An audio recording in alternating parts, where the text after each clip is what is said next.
Michael from Tyne Valley Motorhomes. Today I'm going to show you the handover video of a Bailey Approach 635. As you walk around the van, the first thing you come to on the offside is the water filler cap.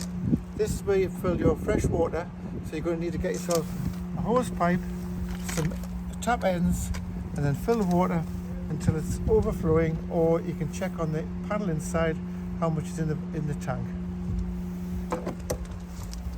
Come further along the van, you're going to find on here, this is your vent for your heating.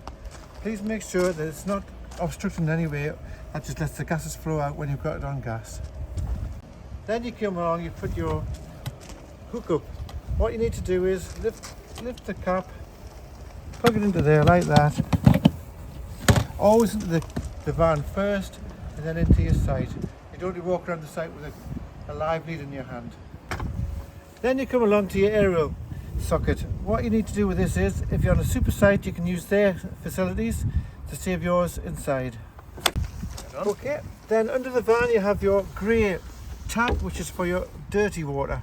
So anything that's gone down your sink, your shower, or anything like that, that's the way you send your dirty water. Just open the valve and drain it down. Always make sure you have this emptied when you leave a site. There's no point in carrying dirty water with you when you don't need to. Then you come along to your gas locker. This is where you fit your gas bottles. So open the doors. Here inside is your gas compartment.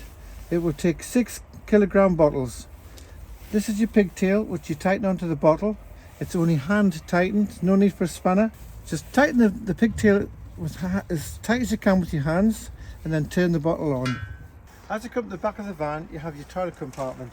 So drop the door down, lift the orange handle, pull it out. When you have the cassette out of the toilet, press the orange button, and that will give you a constant flow of dirty water. And then once it's emptied, put some more water back in, give it another shake, then empty it out again. Put a cap full of the green or the blue liquid, and then put it back into the van.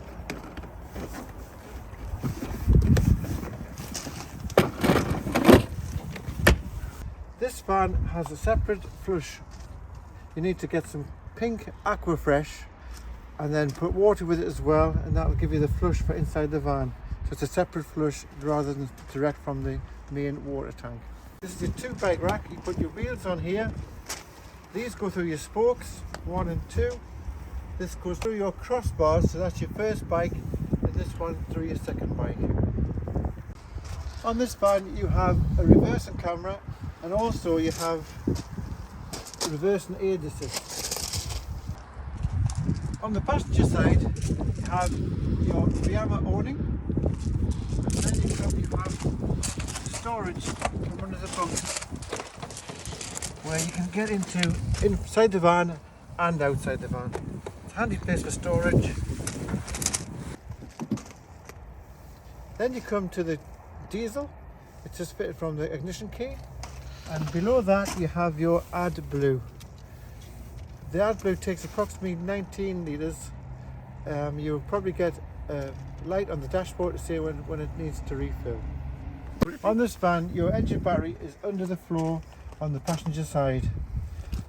And then to get into the bonnet, there is your bonnet release. To the bonnet, the first thing, the most important thing you probably need is this one here. This is your windscreen wash, and then on here is all your fluids, which you need to undo the cap and lift that off, and you'll be able to get at your different fluids.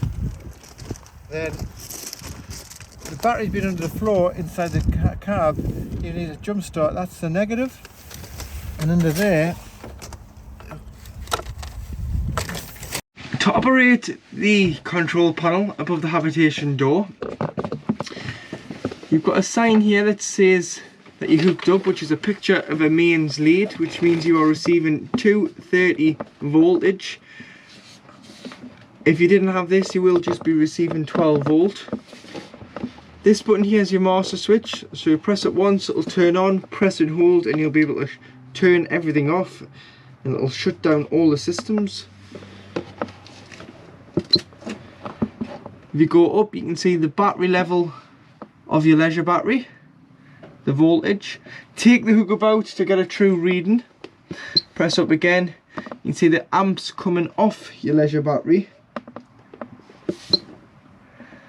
Battery select, you always wanted to say leisure like it is now, because that's the battery that was designed to work the habitation side of the motorhome. If that says vehicle, it then is using the vehicle battery to power all your lights and 12 volt in the habitation side, and you don't want that because it can flatten the engine battery without you knowing it's using it. You've got your internal temperature, your user guide, so you press this button here to enter into the user guide. Your waste water level, so this is any water, grey water that you've drained off down a plug hole in the vehicle. Your level, your water level, which is your fresh water, so you've got 32% of fresh water on board in your main tank. And then you do operate the water heater and the space heater through this control panel. So it says off there, you press the enter button and it's turned it on. It's on 1 kilowatt of electric because only one little wiggly line is illuminated. So to get another source, so 1 kilowatt is 750 watts. Press and hold this button here and it'll start flashing, and then you can use the arrows and either go to 2 kilowatts, which is 1500 watts, depending on the amperage the site gives you. You can go to 2 kilowatts of electric and gas, so if you are away in the winter and you're in desperate need of hot water, you can use this one here, and it should reduce the time it takes to heat the water. On that one. Or you can use 1 kilowatt and gas, which is 750 watts and gas, depending on the amperage the site gives you. Or you can use gas on its own and you just press enter once you're happy with the source you've selected. If you were wild camping, you would have no other energy source available other than gas. Then if you scroll from the water heater to the space heater, this is the heating of the vehicle. Off, press enter, you can turn it on, press and hold, and you can select your energy type. So you've got 1 750 watts of electric, 2 1500 watts of electric, and 3 kilowatts of mains power. Press and enter to save, or you can go to 2 kilowatts, which is 1500 watts and gas if you're away in the winter and you're in desperate need to warm the vehicle up. Give this about 10-15 minutes with the gas on, then you want to turn it back to electric. So you want to then make sure that your electric's on, because you don't want to waste your gas if you've paid for electric. You've got gas on its own if you're away wild camping and you have no other energy source available to heat the vehicle other than gas. And then you do have the fan, so you can just recirculate the heat should you wish. Or if it's hot, you may want to put the fans on to cool the vehicle down. And then you've got the temperature of the vehicle. So this can go all the way up to 33 degrees. Or should I say 35 degrees. So you can select it. Once you're happy with it, just press enter, and that's put your heater for the inside of the motorhome on gas at 30 degrees. But this is all explained in the handbooks, but using the combination of these two buttons, up and down, and the enter button, you'll be able to scroll through the menu. On this side you've got your pump, so you can turn your pump on should you have enough water in your water tank, and then this will pressurize the water to the taps, toilet and shower.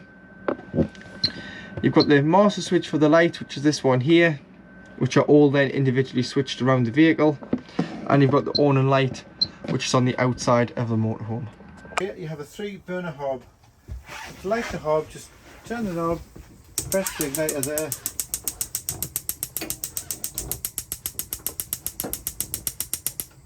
and then you have 3 gas burners. Underneath you have your 30-foot oven and grill. So Turn this side for the oven, press that, and there's your oven lid there. And then do the same for the grill. There you go, there's the grill there. Just one tip, when you're travelling, take these out to stop a lot of noise. The fridge is a 3-way fridge. All you need to do is turn that knob there. That is when you are on hookup. That one there for hookup. And then that one there is a feed from the engine. So what it does is it just keeps the fridge at a constant temperature when you had it originally, when you first set off. So what the idea is to freeze the fridge a day before you set off. Then when you travel, put it onto the battery, and the battery will keep that down to a low temperature. It doesn't defrost, just keeps the temperature you had when you set away. And then the next one is when you're in gas. If you're wild camping, you probably need to use gas. So how to use the gas? Go to this side, see this orange and green, press this in and that together, and if you watch the orange line, it should move into the green.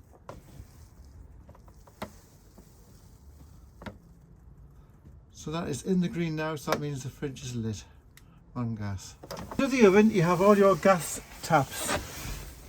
Really, these are only meant for our technicians to do a have check.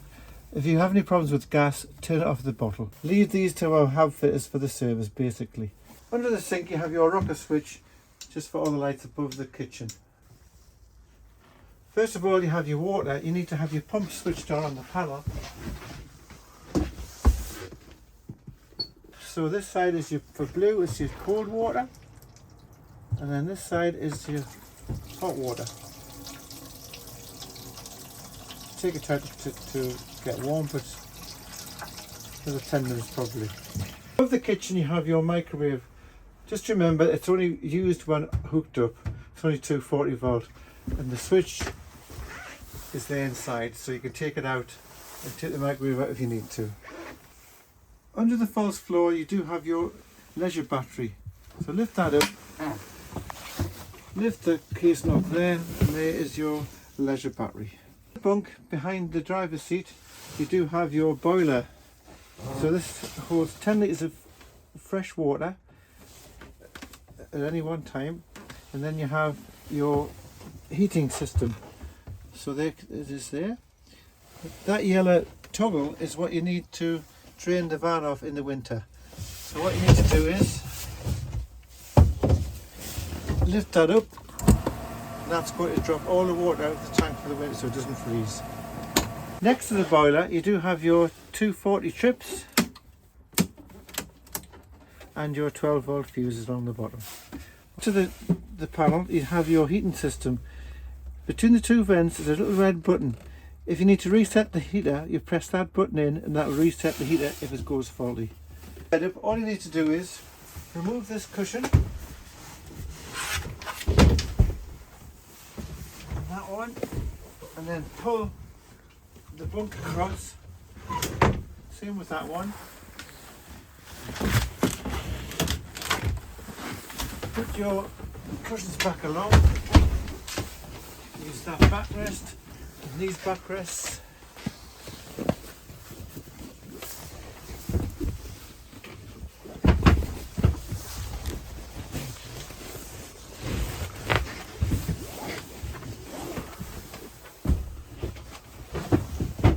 And there you have your double bed.